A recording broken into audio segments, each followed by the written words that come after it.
Things live. All right, we're live. Yo, what's good, YouTube?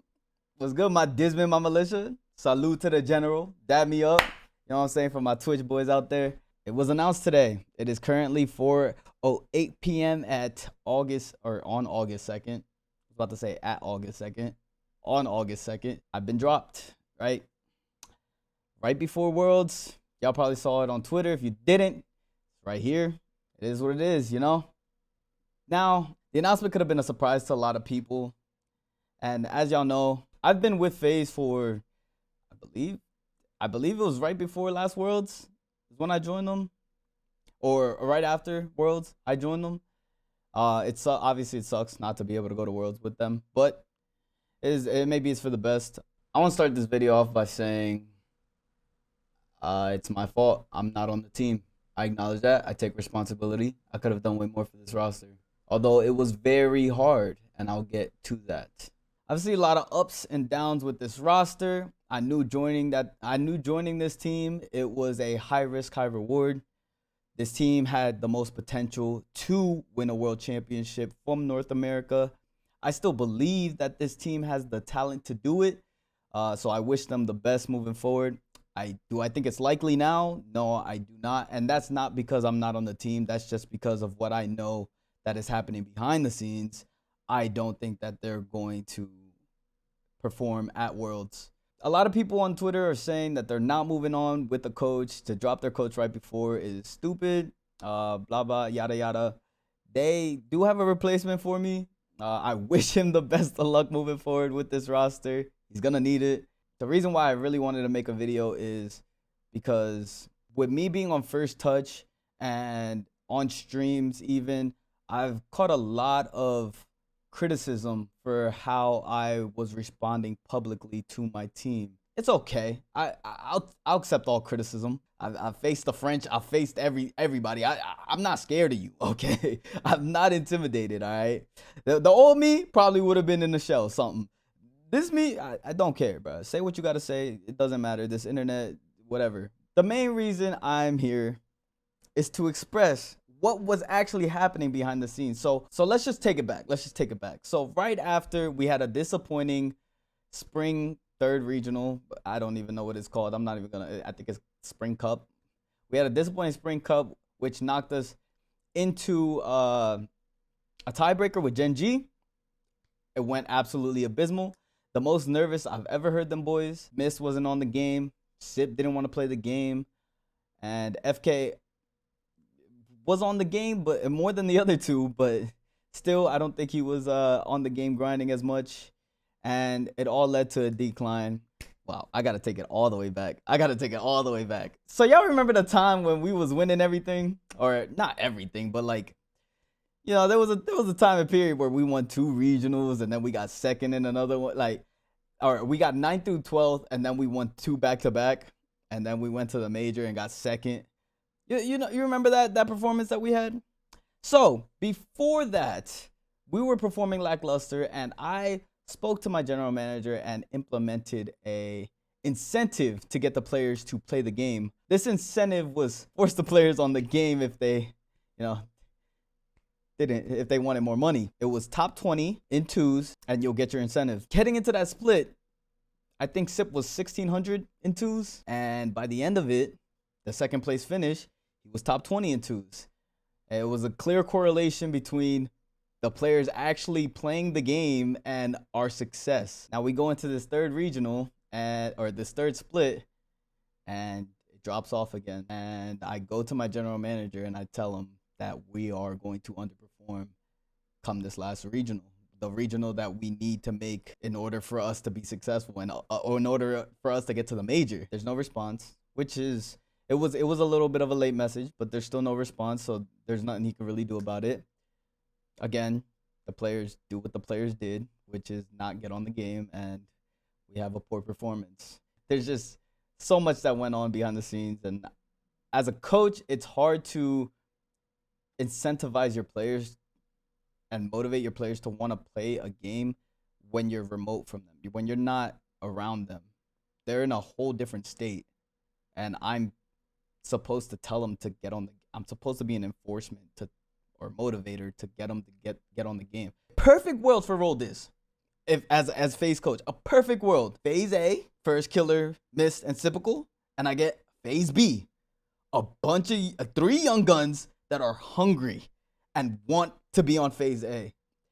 That is the greatest motivator. Even esports, other esports that are more developed, League of Legends, they have a Challenger League team that players can get poached if they see potential in them. Rocket League doesn't have that. A lot of these players are the ones that are making decisions. Players have the power. The reason why I'm off the team is FK has the power. And whatever FK says, FaZe does. He's the best player in the team, arguably one of the best players in the world. I still believe that. I think this team is still talented. But back to my point, you give me 3 prospect players, 3 players that are grinding, and I'm coaching them as well on the side.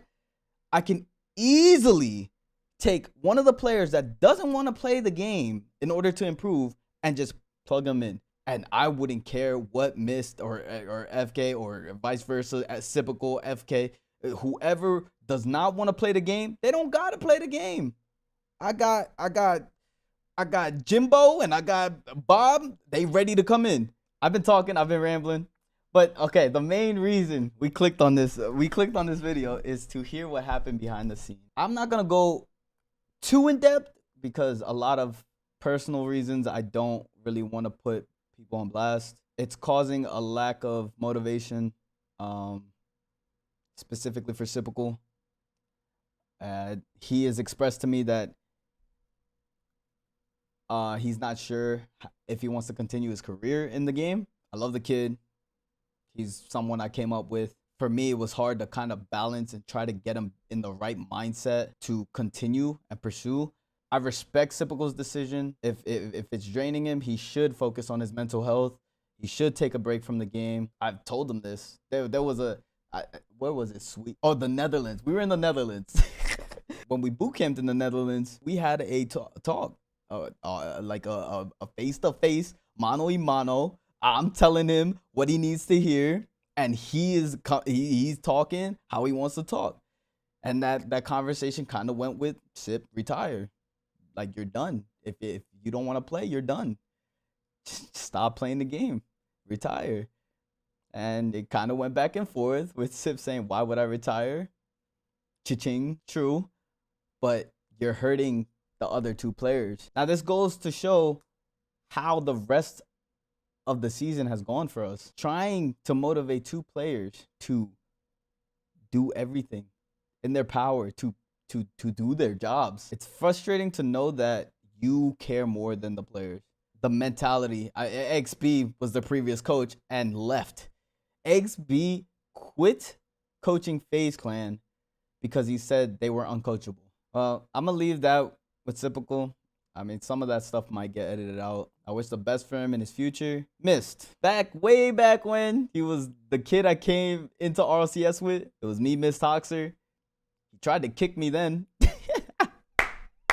It didn't work, but this time he got FK instead of Hoxer, so I guess. I mean, he's such a naturally talented player. He can average like 40 hours past 2 weeks, and when it comes tourney time, he will step up. Now, the last couple tournaments that you've seen of Mist, he looks extremely lackluster. It looks like him on low hours is actually catching up to him. When before, he's been on like 30 hours playing on Envy and 50 hours, anywhere between 30 and 60 hours. Mist was playing on Envy on the machine going crazy. I don't think as he's aging, it's going to be to the same degree that he can continue playing on low hours. As previous teammates with Mist, I was cautious to even pick him up. But it wasn't my decision at the end of the day. And if we're going to keep it 100% a buck, if I was the one making the moves, I would have kept AJ. AJ's constantly on the game. AJ's grinding. AJ is grinding more than some of the players on this team. He gave his all. And that's all you could ever ask as a coach. I just want players that go and give their all. I've had a lot of problems with this team, especially in tournament. Earlier rounds, we seem to come in not awake and not ready to play. This is why we struggled against teams that we should never struggle against. And the players had a problem with my they would call it a drill sergeant military type attitude, where if we lose a game, I'd be upset, I'd be frustrated. Because we're losing to teams that we should never lose to. I was like, okay, let me dial it down.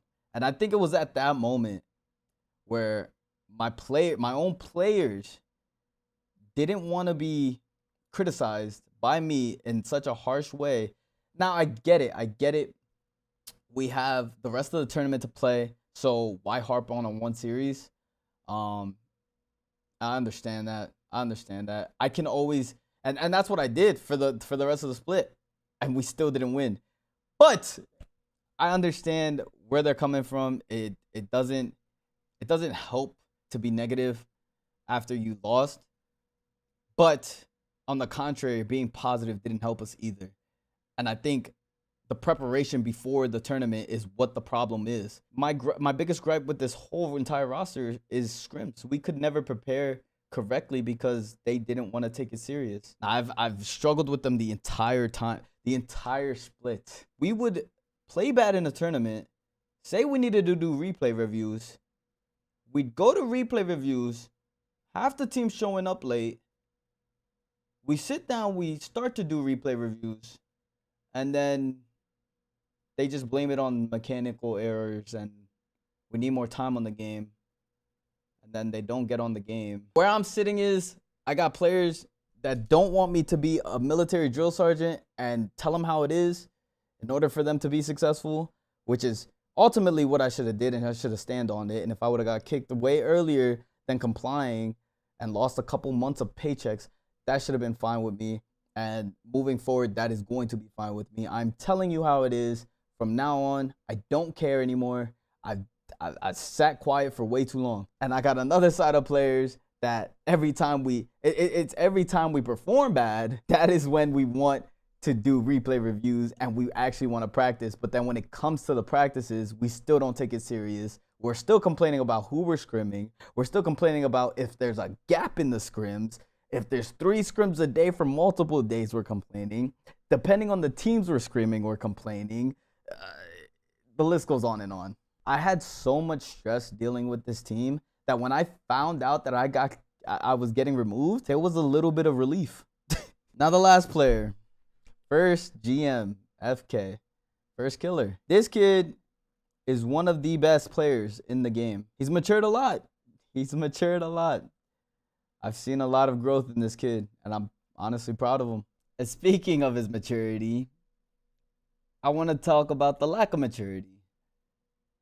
I messaged FK not too long after we lost to Genji and we missed out on the major, and I asked him how he was feeling. No response. I got ghosted, just to find out 2 weeks later that I was no longer going to be on the roster for Worlds. And after that, I'm on the game and I receive a message from FK, and I'm like, oh, good. He actually messaged me just to ask me if I can give him the leadership for the FaZe Clan in game. Will this kid be successful?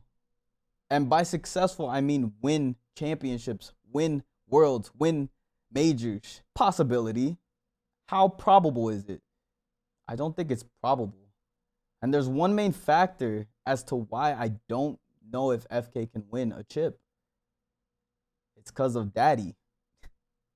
He has somebody in his ear influencing every move he makes, every decision he makes off the field. I'm not upset at Paulie Suzuki, FK's pops, for doing what he feels is right for his son. Paulie Suzuki has had a past of negatively influencing FK's rosters in a way where he talks down on FK's teammate instead of trying to motivate them, trying to inspire them to perform better, trying to get FK to be more of a leader, to lead by example, to be a positive light on his teammates. Now, I had a call with Paulie Suzuki right before our turnaround, and we were extremely successful for the tiny bit that we were. And I told him his son was like Michael Jordan, who didn't know how to play with teammates, who didn't know how to be a good teammate. And he tried to do everything by himself. This was after getting beat by Genji over and over again. And FK was in the call as well. So he heard me say all of this. And I told him he needs to be a better teammate. He needs to influence his teammates in a positive light.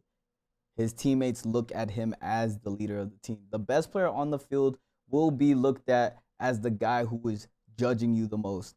If you are the worst player on your team, you need your best player on the team to have your back. It needs to be a brotherhood. The weakest link is how strong you are as a team. So if your weakest link has a weak mental and you do not help that weak mental in any way, shape, or form, a coach I can say so much to this kid, but if the best player who has the most influence on the team, it is doomed. I can sit down and have a conversation as many times as possible, as many times as needed. And if he still can't positively influence his teammates as a leader, and this is something I've criticized FK before I even joined FaZe Clan. I've said over time and time again, FK needs to become a leader. I've told FK to his face, you need to become a leader. I've talked with FK and said that if it's coming out of my mouth and you don't reiterate it, it will disappear. It won't mean too much. FK needs to be the voice of his team. Just like he's the voice of making the moves, he needs to be the voice in the team, on the team, impacting how his two teammates feel in order for this kid to be successful. And I might receive some backlash for this video. It is what it is. I don't care. I don't care. Thank you, FaZe, for the opportunity. The org did everything possible for these players, everything possible for me. So shout out to the organization, to all the fans that are bashing the players. Don't. They're only doing what's right for them or what they think is best for them. I could have done way more. I should have done way more. Our poor performances as a roster, that falls under me. I did kind of disconnect a little bit from this roster after all the behind the scenes stuff started affecting me, and I kind of thought to myself, these players don't want it. They don't want to win. Which is kind of hard to stay motivated to improve as a team when you know your players are kind of checked out, or certain players are checked out. But yeah, that being said, I'm out of here. Catch me on twitch.tv for the watch parties. If you want to join the best watch party in the world, I will be criticizing every fucking team now. And I can say whatever the fuck I want because I'm no longer contracted. I'm on your fucking head, boys. I'm on your fucking head. And like, comment, subscribe, all that good stuff. Comment down below your thoughts on the whole situation. Who you think they'll pick up as a coach. Because there is somebody. Like, y'all gonna have to find out if they even announce it at Worlds. I don't know. But yeah, that's it. Peace.